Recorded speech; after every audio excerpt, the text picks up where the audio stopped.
Okay, we are just about dry. I'm gonna go for another second. I'll show you what it looks like right now.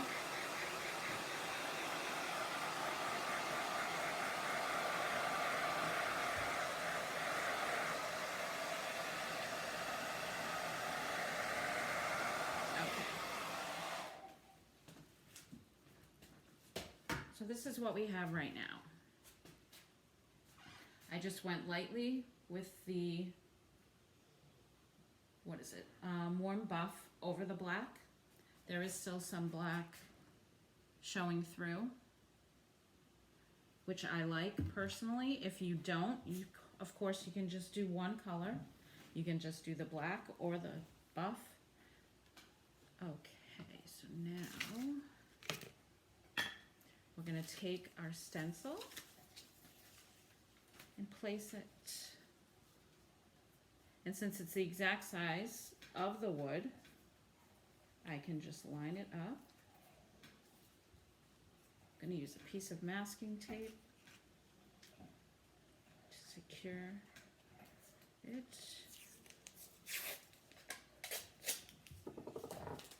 To the end. I'm not going to worry about each star because I can hold down each piece as we go.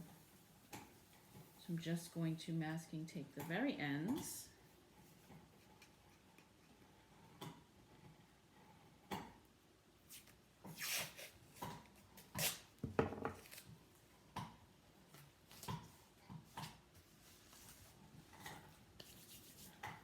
Okay, black again.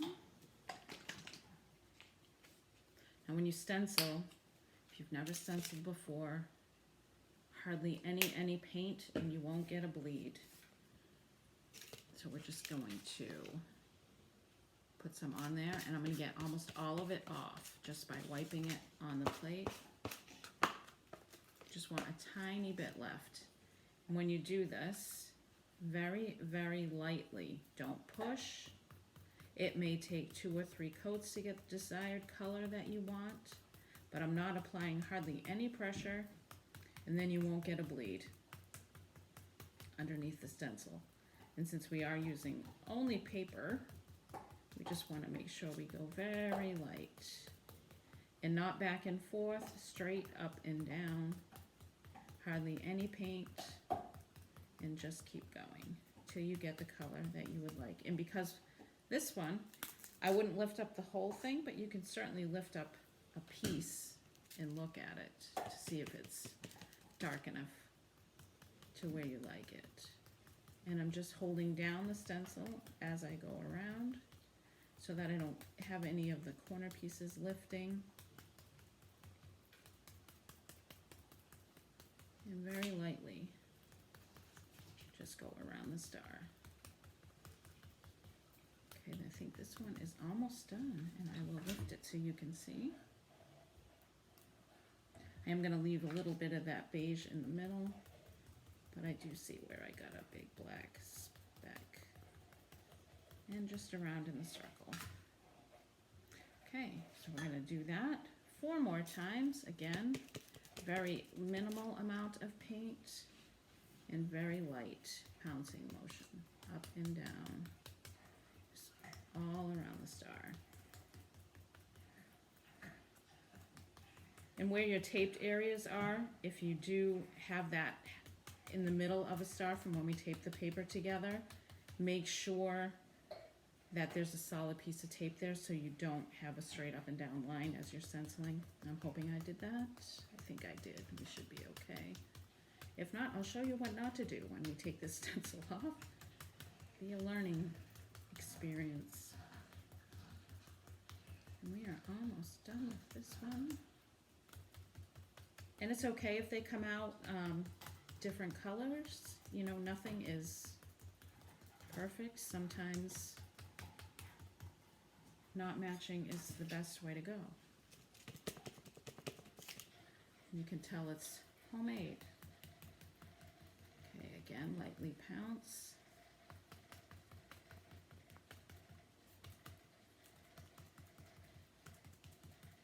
hardly any paint on the sponge. These sponges, I believe they sell at the Dollar Tree. I think this pack I got from the Dollar Tree. They come in 3 different sizes. When I stencil words, I really like to use the small, tiny ones. But these things are great. I love them. Okay, a little bit more paint on this one. And again, I'm wiping most of it off. I'm just going around the star.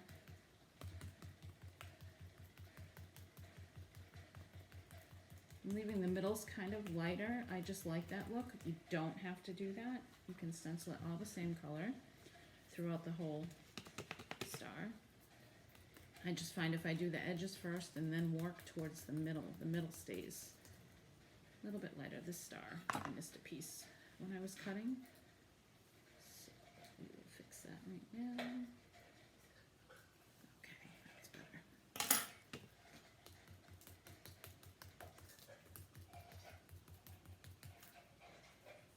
A little bit more paint.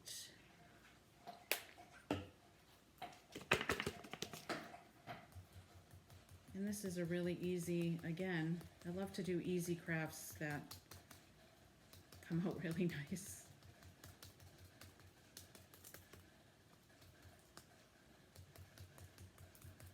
And you don't have to have a machine to do this one. I didn't even use a sander. If you buy a piece of wood, you can certainly ask the Home Depot or Lowe's to cut it down for you. Again, I think this is just from a pallet that we had.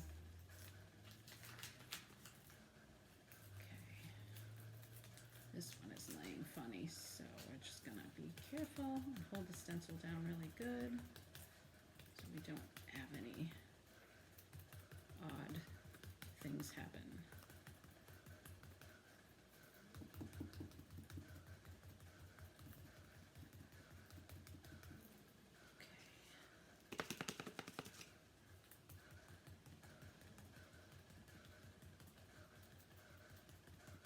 Almost done.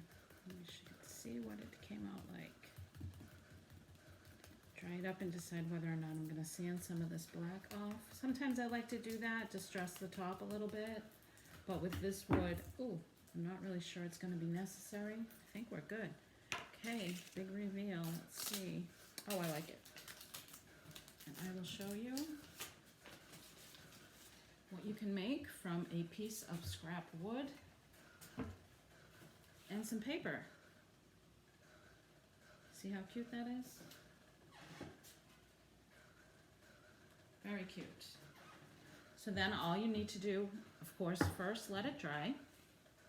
If you have the saw hooks, that's what I have on the back of the one that I made before.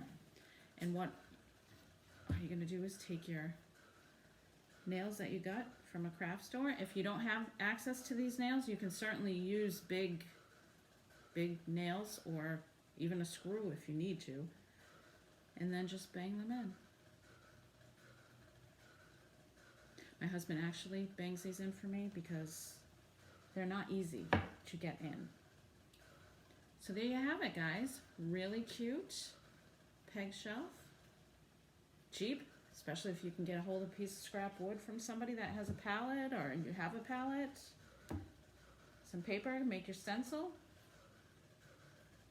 Hope you enjoyed this one. Have a good evening.